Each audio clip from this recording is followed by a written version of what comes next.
আসসালামু আলাইকুম। সমাধান করছি ঢাকা বোর্ড 2023 সালের কোশ্চেনটা। পদার্থের অবস্থা ও চাপ থেকে 2023 সালে দুইটা উদ্দীপক থেকে দুইটা কোশ্চেন দেয়া আছে। দৃশ্যকল্প একে বলা আছে 500 গ্রাম ভরের একটি গোলক যার ব্যাস দেয়া আছে 6 সেন্টিমিটার এবং দুইটা সিলিন্ডার দেয়া আছে। প্রথম সিলিন্ডারের প্রস্থচ্ছেদের ক্ষেত্রফল দেয়া আছে 5 সেন্টিমিটার স্কয়ার এবং বড় সিলিন্ডারের প্রস্থচ্ছেদের ক্ষেত্রফল দেয়া আছে 100 সেন্টিমিটার স্কয়ার। ছোট সিলিন্ডারে যদি 100 নিউটন বল প্রয়োগ করা হয়, ছোট পিস্টনে যদি 100 নিউটন বল প্রয়োগ করা হয় তাহলে তার সরণ হয় 20 সেন্টিমিটার। তো এই উদ্দীপক থেকে প্রথম উদ্দীপক থেকে গ নম্বর কোশ্চেন করা হলো, অর্থাৎ দৃশ্যকল্প 1 এর গোলকটির উপাদানের ঘনত্ব নির্ণয় করতে হবে। গোলকটির উপাদানের ঘনত্ব নির্ণয় করার জন্য আমাদের গোলকটির আয়তন নির্ণয় করতে হবে। আয়তন ভি ইকুয়াল টু, আমরা সূত্র জানি V equal to 4/3 pi r cube. এখানে আর এর মান হবে 6/2, তার মানে 3 সেন্টিমিটার। সেন্টিমিটারের মিটার নিলে 0.03 মিটার হবে। তো আমরা আয়তন বের করছি 4/3 পাই আর এর মান হলো 0.03 হোল কিউব। তো আয়তনের মান কত আসে আমরা একটু দেখি। 4 ইন্টু হবে পাই, 4 ইন্টু পাই ইন্টু হলো 0.03 এর হোল কিউব। এটাকে আমরা ভাগ করব 3 দ্বারা। এটা আসছে 1.13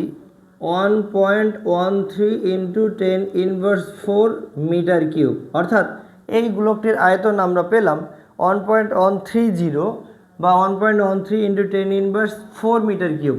তাহলে গোলকটির উপাদানের ঘনত্ব সূত্র হলো ঘনত্ব রো ইজ ইকুয়াল টু, আমরা জানি ভর বাই আয়তন, ভর। এখন এই গোলকটির ভর এম ইকুয়াল দেয়া আছে 500 গ্রাম। গ্রামকে কেজিতে নিতে হলে 1000 দ্বারা ভাগ করতে হবে, তার মানে 0.5 কেজি, 0.5 কেজি।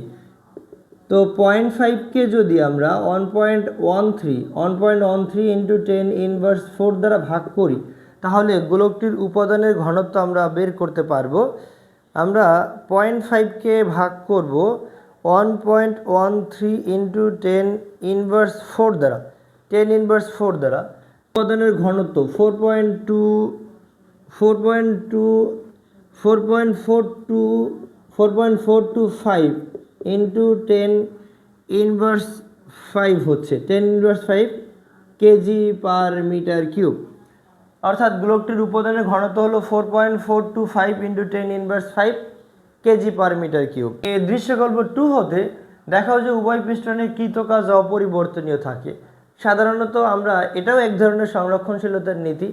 প্রথম সিলিন্ডার দ্বারা যেই কাজ করা যায়, মানে পিস্টন দ্বারা যেই কাজ করা যায়, এবং দ্বিতীয় মানে পিস্টন বা বড় পিস্টন দিয়ে একই কাজ করা যায়, অপরিবর্তনীয় থাকে।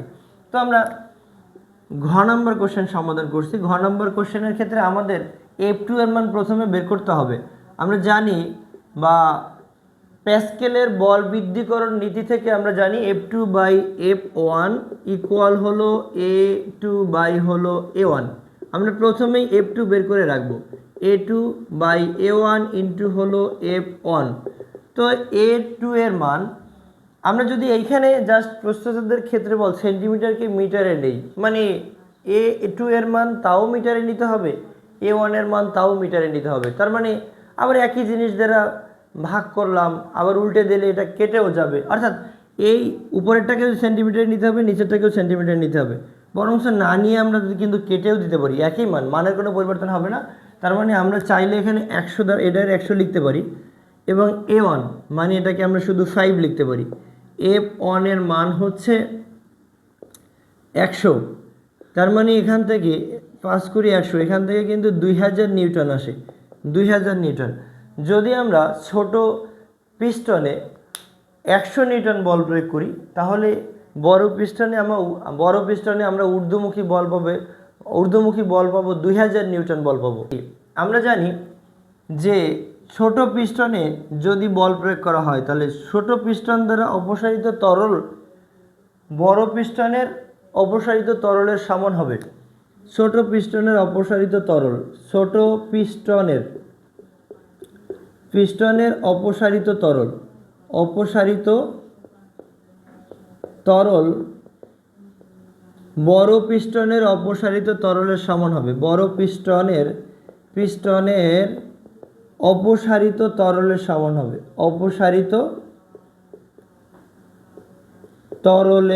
তরলের সমান, অর্থাৎ আয়তন সমান হবে, অর্থাৎ V1 সমান হলো V2। ছোট পিস্টনের আয়তন ইকুয়াল হবে বড় পিস্টনের আয়তন। আমরা এখান থেকে জাস্ট বের করে নিব যে L2 এর মান, আমাদের L1 এর মানটা দেয়া আছে এখান থেকে, তো এটাকে লিখতে পারি A1 L1 ইকুয়াল হলো A2 L2। তো ফাইনালি আমরা L2 ইকুয়াল লিখতে পারবো যে A1 L1 বাই হলো A2। তো এখানে হলো 5, L1 এর মান হলো L1 এর মান হলো 0.2।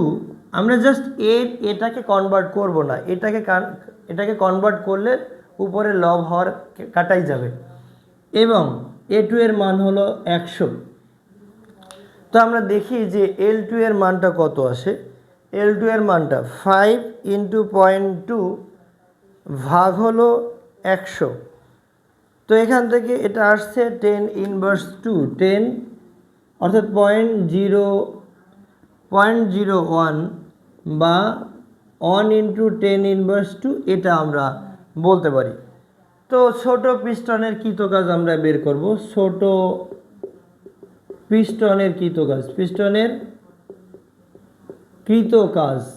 কৃতকাজ W1 ইকুয়াল হলো বল ইন্টু সরণ। বল হলো 100, সরণ হলো 0.2। তার মানে এখান থেকে আমরা পাচ্ছি 20 জুল।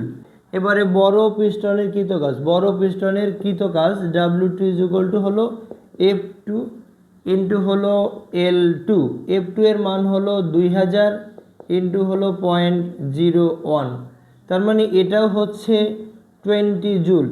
তো বলা যায় যে ছোট পিস্টনের কৃতকাজ ইকুয়াল হলো বড় পিস্টনের কৃতকাজ, এটা বলা যায়। তো ফাইনালি বলা যায় যে উভয় পিস্টনের কৃতকাজের পরিমাণ অপরিবর্তনীয় থাকে বা ধ্রুব থাকে।